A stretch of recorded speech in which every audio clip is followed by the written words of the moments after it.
Hi friends, मी प्रियंका स्वागत करते तुमचं स्पेशल रेसिपीमध्ये। आज आपण आपल्या रेसिपीमध्ये खूपच चटपटीत आणि कुरकुरीत असा मुरमुऱ्यापासून तयार होणारा चिवडा तयार करणार आहोत। ही रेसिपी जर आवडेल तर प्लीज व्हिडिओला लाईक आणि चॅनलला सबस्क्राइब करायला बिलकुल विसरू नका। चला रेसिपीला स्टार्ट करूयात। त्यासाठी अर्धा किलो मुरमुरे घेतलेले आहेत, त्यांना छान स्वच्छ करून घेतलं। हे मुरमुरे बाजारात तुम्हाला कुठेही उपलब्ध होऊ शकतात। एका भांड्यामध्ये आवश्यकतेप्रमाणे तेल टाकायचं। तेल तुम्ही कमी किंवा जास्त करू शकता।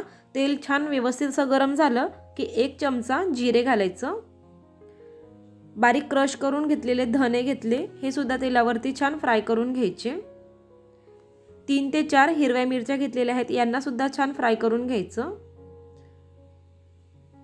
आता यामध्ये भरपूर असा कढीपत्ता घालायचा आहे। कढीपत्ता खायलाही छान वाटते आणि चिवड्यामध्ये दिसायलाही खूप छान दिसते, त्यामुळे मी इथे प्लेट भरून घेतलेला आहे कढीपत्ता। याला छान तेलावरती फ्राय होऊ द्यायचं। भरपूर असे शेंगदाणे घेतलेले आहेत, यांना छान तेलावरती रोस्ट करून घ्यायचं। सोबतच सुक्या खोबऱ्याचे काप घेतलेले आहेत, पातळसर काप करून घेतले, भरपूर घेतलेले आहेत। यांना सुद्धा छान असं फ्राय करून घ्यायचं शेंगदाण्यासोबतच।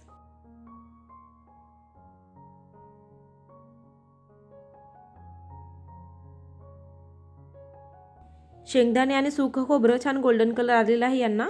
आता यामध्ये फुटाणे टाकायची आहेत, त्यावरची साल काढून घेतली। 1 वाटी फुटाणे घेतले आणि यामध्ये क्रश करून घेतलेला बडीशोप घेतलेला आहे। यांना सुद्धा तेलावरती छान असं फ्राय होऊ द्यायचं।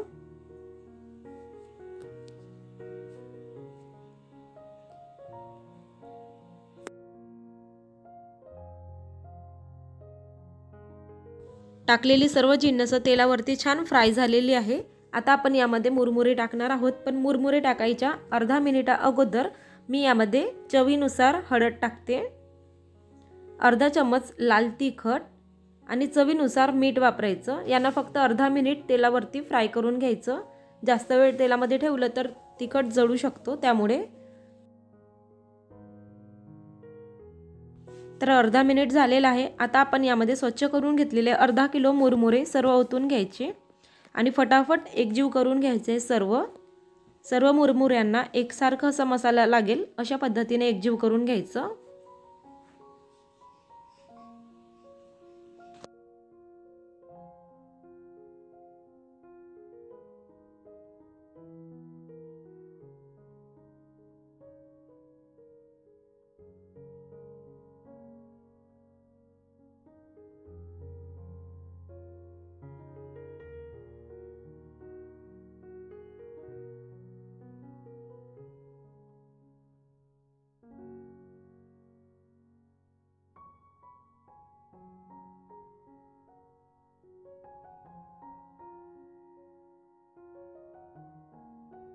मीडियम आचेवरती सर्व मुरमुरे छान एकजीव करून घेतले। आणखी चिवडा चटपटीत होण्यासाठी मी इथे 1 चमचा भरून चाट मसाला वापरते। चाट मसाल्यामुळे छान चटपटीत फ्लेवर येतो आपल्या चिवड्याला।